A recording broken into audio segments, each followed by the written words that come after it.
Tying it back to memory, why do we remember so little? It's almost similar, I could say, that the dreams that I remember and the life that I remember, they're not that. I remember a little bit more life than the dream realms. When I look, not in the, let's say, last year or the last 2 years, but anything further, I feel pretty close. Like, I have dreams that I remember, and they're just as... Last time when our friend was here, now we talk about dreams, I say, you know, we kind of ignore dreams, but think about this. Half of your life, it's in your dream world. You know, you have to sleep almost equally amount of time that you are awake, with, you know, scale here and there, hour this way, but generally we need to sleep. We need to sleep, there's no choice. And the dreams, where you remember the details and, you know, colors and people, and you hear, you see, that might be equally or more important than actually this reality. We just don't believe this because we don't remember or we don't pay attention. I know. And in some way it's emerging where in our regular waking world, we are actually going into dreaming, and then in our dreams, we are actually awakening. Because it's like when we are in the dreams and we become lucid, right? That's a form of awakening in the dream. And then here, when we're in our regular life, but you go into a meditative state, or the state of, you know, channeling your higher self, you were crossing dimensions. You are not really in the 3D anymore. So you are not, because it's those brainwave states, you know, how you can go, and remember when the guy actually talked about it from the CIA programs where they were talking about the different sense states they could put you in, how it's up to certain levels of, you know, theta waves, beta waves, and all of that, and then you could go up to like sense some 20 something. It's different levels of trance. You could connect to different information. But everything, again, here, this system was trying to keep us locked from exactly those two things. Don't access lucidity in the dreams, and don't access the dream world while you're in your awake state. Don't change from your regular... There is no continuation with that. You see the continuation only when you start writing, you know, write about your dreams, record them, and then years later you see that there is some kind of continuation there.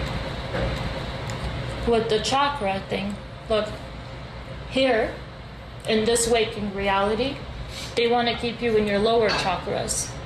Yeah. In the dream world, it's the opposite. They don't want you to ground in the dreams. Because when you ground in the dreams, then it becomes lucid. So it's opposite in the two. That's why you want to merge. That's why the color yellow, or the soul, or it's kind of the merging of the two. Maybe that's why the color gold and everything is important. How it's almost like we're getting pulled through this, I don't know, the golden sun or something like that, but I never thought about it connecting with the chakras in that way, where here I want to connect to my, you know, to start accessing those higher, because most people here are in the lower senses of desires and things like that, their carnal side. But in the dreams, you are in your upper chakras all the time. You're disconnected from your lower ones. Yeah. So how to ground, how to start feeling grounded and become lucid in your dream state. It's all the symbolism, you know, with yin yang, it's all about the balance. Balance. It's going to be about the dream, it's going to be about, you know, our body, it's going to be about everything. It's in balance. But the more you can, I don't know if this is true right now what I'm going to say, but the more in this, let's say in this waking state, that I connect to my upper, my crown chakra and all the upper mind realms, the more I automatically will start to be able to know how to ground in the dream realm. I don't know why that's, I don't know, I need to interpret that if that's, but that's what just came to me, and I don't know why that would be, because in some way that doesn't make sense, but maybe it does, because here in this 3D, when you connect to the higher chakras, to the being able to access those, you know, realms, then, and that kind of is your dream realms, then you are building it's almost like building stronger neural networks. So then let's say you're in the dream realm, because you have accessed, let's say, sort of the dream world in the physical realm, it's building a stronger neural connection in each. So you're able to start actually in the dream remembering what it's like to be grounded, what groundedness even is, that you can even recognize it in the dreams, because if you didn't have a physical groundedness, you wouldn't be able to recognize what it is to wake up in a dream, to merge the two. And the same here. And look, that is proof how much we are multidimensional and how much we actually are already on the other side, because being in the 3D, the fact that we're bringing in the higher chakra dream realms, it's the same thing. It proves to us the same as in the dream world. It would prove to you that you've walked on earth, you have the lower chakra because you're recognizing that you're lucid and that you're, you know, awakening in the dream. It gives it, we're able to remember. We can know on both sides. Because here I am accessing that, that means that I exist there. If you bring consciousness to that, if you recognize that, it's strengthening the neural connection even stronger. That's why we're going to be doing more and more of both. In the physical, we'll be dreaming, and in the dreaming, we'll be physical. It'll be like a gradual strengthening of that neural pathway that's been separated, which look how that connects right now to what I was just saying about memories. And memories, it's not neural pathways, it's not about the brain, it's actually the DNA spiral. Because you're merging two spirals. Because your memories, they go in a spiral. There's a spiral coming from the bottom and from the top, which makes sense. And then you access the yellow, the middle, the soul, the gold, where you exit out into where you're free. You become physical and non-physical simultaneously.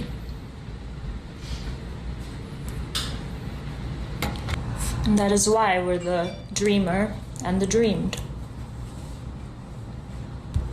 I get it. That's why Andrew Barth says, he always uses the term, the unentangled observer.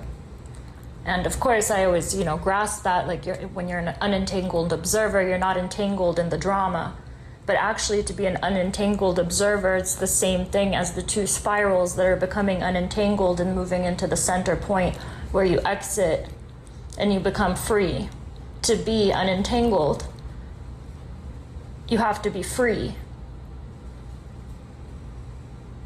And freedom is the ability to tangle yourself back up, knowing that you could always untangle yourself. It's not just some state of you reach some center point and then you're in a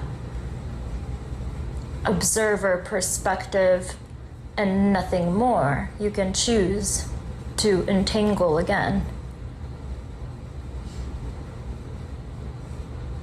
And going to the neural network, where I was saying strengthening the neural things, that even is, when you think about, you could think about the brain with the, and our whole body are neural pathways, but you can also think about, look, the connection between one another we are a network also. If our network is disconnected, we don't have access to our memories. That's why the whole system, it's all about fear and disconnection, keep them separate. Because as soon as we start connecting, we start strengthening the neural connections between us, but it's actually awakening our memories. So it's strengthening also the physical brain and all of our abilities, our talents, everything, it starts activating. It's a web of codes. And that instantly brings the possibilities of expansion instead of repetition. We are on a loop, repeating, predictable. It doesn't have to be that way. You strengthen the neural network, it starts expanding, creating new.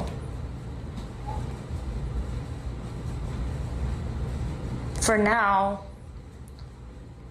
connecting back is also going to come with lots of chaos and lots of pain, because all of that needs to be cleared. It needs to be integrated into the web. Otherwise, it exists constantly in this etheric realm, which becomes its own polluted thought form or thought forms. One entity or many, it doesn't matter, it's the same thing.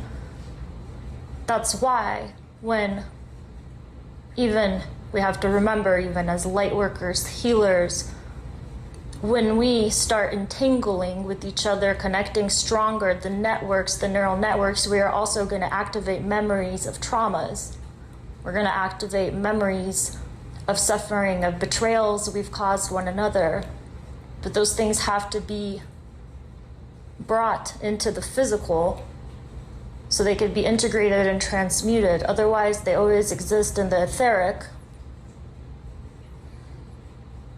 And they keep us from the expansion. They keep us in the repetition.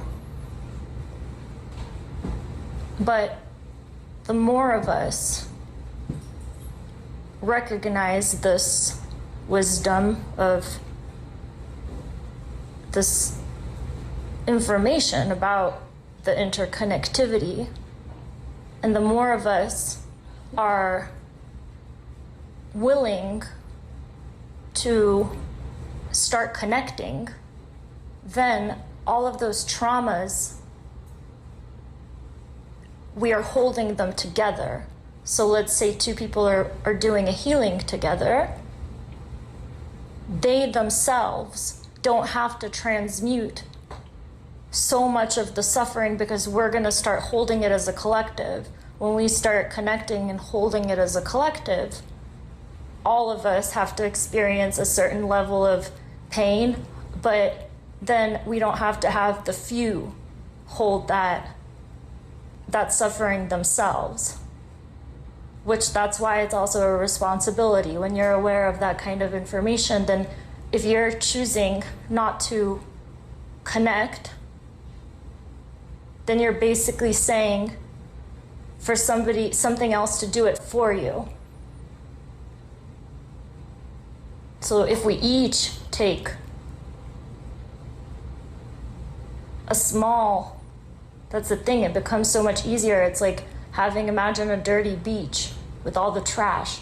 What if we just all went out, every single person on this planet, and literally for 30 minutes, we can clean that beach so fast, instead of some one organization or two organizations that are trying to constantly pick up the trash of others. If we each play our part, if we each take our mantle of responsibility, then it's not that difficult. It doesn't take a lot to heal. It takes a communal effort. That's why wisdom, truth, information is so important, because that is the truth that we've been disconnected from each other, disconnected where we believe that we have to heal alone, that we have to conquer the world alone, that we have to be in power alone, whatever it is that we're trying to do, whether all in between the shades of light and dark. It's a lonely journey. The winner stands alone, the villain stands alone. That's what creates the polarities.